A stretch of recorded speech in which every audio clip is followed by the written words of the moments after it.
반갑습니다. 아파트 사이클 연구소 소장 이현철입니다. 백자입니다. 네, 반갑습니다. 네. 소장님, 오늘은요, 이 분양에 대해서 얘기를 해보려고 하는데요. 네. 요즘도 이 분양의 경쟁률은 참 높더라고요. 그렇죠. 네. 네. 네, 높더라고요, 정말. 네. 근데 또 네. 이 높은 경쟁률에 반해 네. 이 미분양도 좀 있더라고요. 이제 미분양이 서서히 생기기 네, 시작했죠. 그래서 쭉쭉 이런 기사들이 좀 보이더라고요. 네. 의아한 게 이 경쟁률이 높은데 미분양이 생긴다? 약간 네. 맞지 않는 것 같거든요. 네. 이 경쟁률은 높은데 미분양이 생긴다. 네. 네. 그 가장 큰 원인이 딱 이 사자성어, 사자성어로 사자성어까지 얘기를 나옵니다. 하면 네. 선당후곰이죠. 선당후곰. 네. 어렵네요. 선당후곰. 네. 네.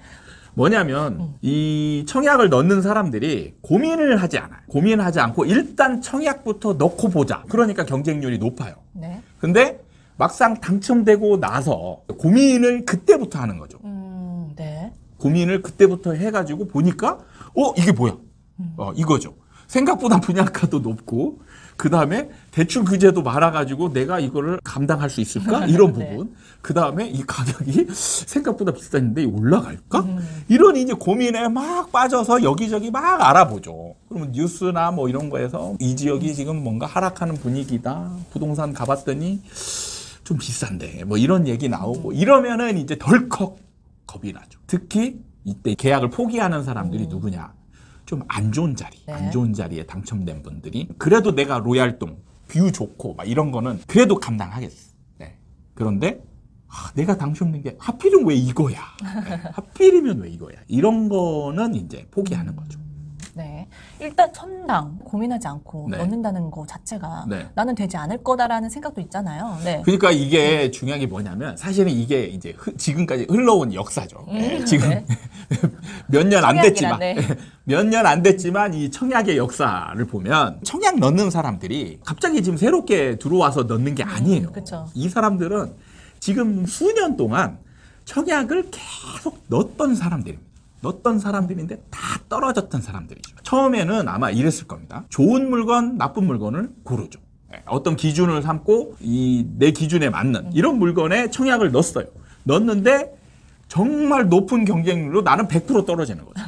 100% 떨어지다 보니까 이제 이거는 내가 좋아하는 물건은 당첨이 안 되겠구나. 그러면은 이제 조금 기준을 낮춰야지. 경쟁률을 봐가며. 네. 조금 기준을 낮춰야 되겠구나. 이런 거를 이제 깨닫게 되는 거죠. 그래서 내 기준보다 약한 물건들을 또 넣죠. 그런데 여지없이 또 떨어지는 거예요. 뭐지?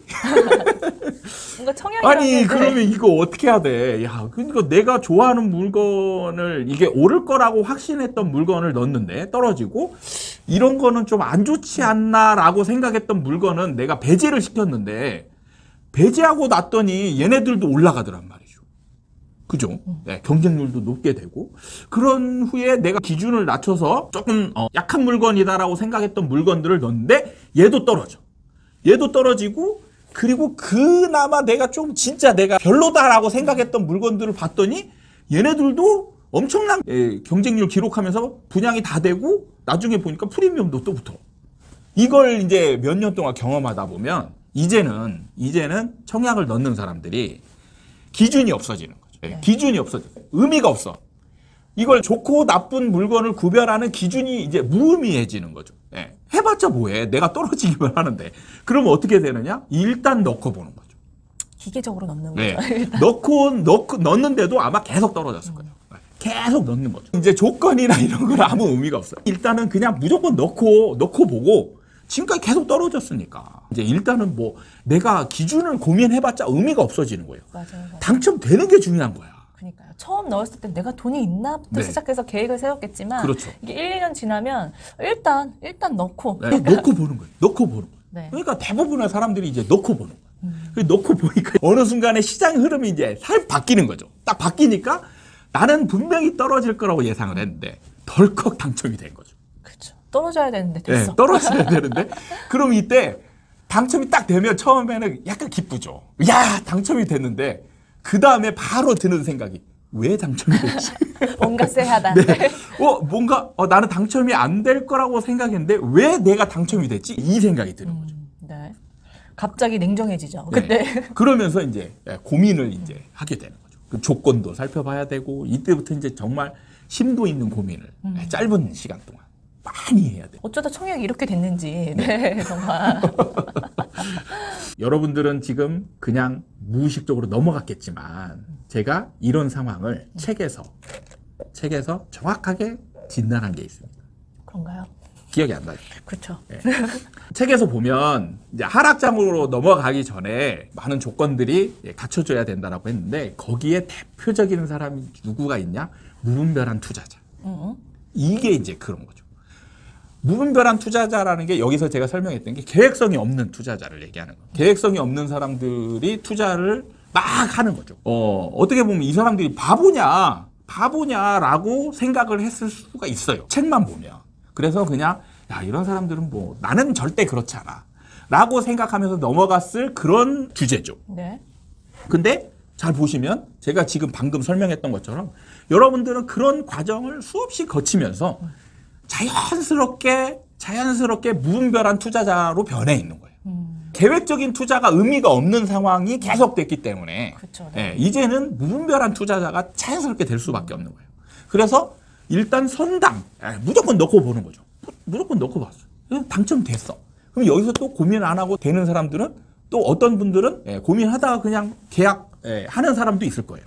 이런 분들은 생각보다 무분별한 투자자에 속하는 이런 분들이 이제 하락으로 넘어가면 제일 먼저 던질 사람. 네. 뭔가 내가 되고자 했던 건 아닌데 이런 상황이 반복되다 보니까 네, 어느새 저절로 나도 그렇게 변하는 거예요. 저절로. 거죠. 네. 저절로 변하는 거예요. 그건 그러니까 못했어요. 아마 그 책을 읽으면서 참 바보 같은 이런 사람들이 있을까? 그치, 몇 뭐 이런 억을 아마 계획도 이런 안 세워. 생각을 하면서 읽었을 가능성이 많죠. 그런데 저절로 된다는 거예요. 그런 사람이. 여러분이 지금 청약을 막 넣고 있는 사람들은 내가 그런 사람이 원해서 된 게 아니잖아요. 내가 그리고 바보라서 된 게 아닌 거예요. 그동안에 어떤 과정을 거치면서 내가 정말 철저하려고 했던 기준들이나 이런 게 무의미해지는 상황들이 계속 발생을 하기 때문에 어쩔 수 없는 무분별한 투자자가 되는 거죠. 참 상황이 그렇게 만든다는 게 참 이런 걸 보고 얘기하는 건가 봐요. 진짜. 그렇죠. 나는 그러려고 하지 않았는데. 그러니까 제가 어떨 때 이제 농담처럼 막 얘기를 하는 게 저절로 된다라는 얘기를 제가 많이 했었잖아요. 네. 그게 그거예요. 저절로 되는 거예요. 사람이 저절로 그렇게 바뀌게 됩니다. 본인은 모를 거예요. 그쵸? 모르죠. 그걸 모릅니다. 그리고 알아도 의미가 없는 거예요. 만약에 그동안에 했던 사람들이 이게 무분별한 투자자라는 걸 알고 있지만 내가 이때 합리적인 행동을 하는 거는 의미가 없는 거죠. 그쵸, 내가 네. 기준을 철저하게 세워놓고 계속 그 기준에 맞는 청약만 넣는다. 그럼 이 사람은 계속 떨어지는 거예요. 아무 의미가 없죠. 떨어지는 청약은 계속 넣어봤자 무슨 의미예요. 그동안 시간 해왔던 낭비지. 것들이 다 무의미했기 때문에 네. 이렇게 되는 거겠죠. 그렇죠. 네, 진짜. 그러니까 이렇게 자동적으로 사람이 변해가는 과정을 여러분들이 이런 시간을 통해서 인지를 하셔야 돼요. 그동안에는 아마 자동적으로 제가 변해간다라고 얘기를 했을 때 헛소리하고 와 있네. 이런 얘기를 많이 했을 겁니다. 지금부터 이제 조심해야 될 게 뭐냐면 네. 이제 선당 후고음 상황이 벌어졌어요. 그리고 청약을 이제 당첨이 됐는데 계약을 포기하는 사람. 그럼 이 사람들은 어떤 상황에 직면하게 되느냐?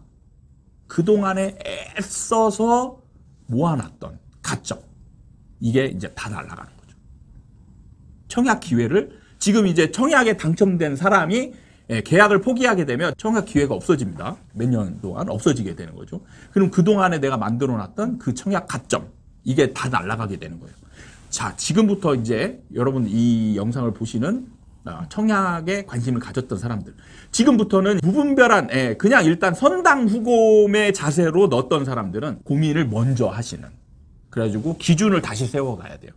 철저하게 시세 차익이 정말 확실하게 날 수 있는 물건 그런 물건들에만 청약을 넣는 그런 이제 준비를 하셔야 된다는 거죠.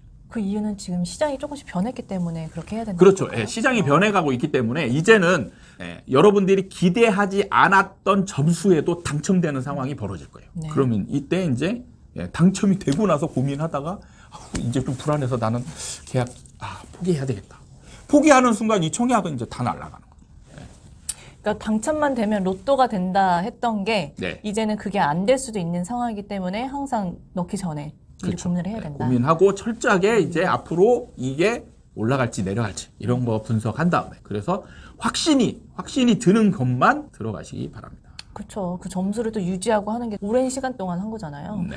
거를 진짜 포기하는 일이 생기지 않도록 미리 공부를 해서 해야 되겠네요. 오늘은 높은 경쟁률에도 미분양이 생기는 이 상황에 대해서 얘기를 해봤는데요. 오늘 새로운 걸 배웠네요. 선당후금. 네. 오늘 시간 유익하셨다면 구독과 좋아요 부탁드립니다. 네, 다음에 또 찾아뵙도록 하겠습니다. 감사합니다. 감사합니다.